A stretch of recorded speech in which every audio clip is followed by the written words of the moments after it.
When was the last time you actually restarted your iPhone? If you honestly can't remember, this is something you may want to start doing regularly. A simple restart once in a while can help your iPhone recover from small glitches, stuck processes, and other issues that can build up while the iPhone stays running continuously. So here is why I recommend restarting your iPhone about once a week.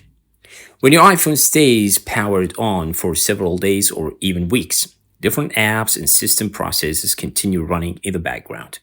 That is completely normal. But sometimes an app or system process can get stuck or start behaving in a way it should not.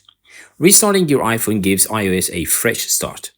It clears temporary system memory, reloads important system services, and stops apps or processes that may have been misbehaving. As a result, a restart can sometimes help when apps suddenly freeze or crash. Your iPhone starts feeling slower than usual, or you notice random glitches. It can also refresh your Wi-Fi, Bluetooth, or cellular connection if one of them has started acting strangely. And if your iPhone has been running continuously for a long time, restarting it can sometimes make the device feel more responsive again. There is also another interesting reason to make restarting part of your routine.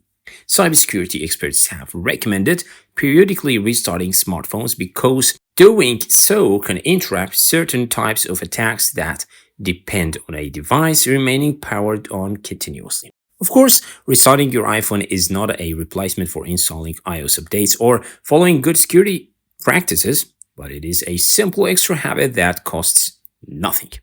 So, my advice is easy. Try restarting your iPhone about once a week. It takes roughly a minute and it can help keep things running smoothly. Personally, I use the restart button I added to Control Center because it makes the process much quicker than manually turning the iPhone off and back on. If you haven't added that button yet, I've already made a video showing you exactly how to do it. You can find the link in the description. And if you learned something new, leave a like, subscribe for more iPhone tips, and I'll see you in the next video.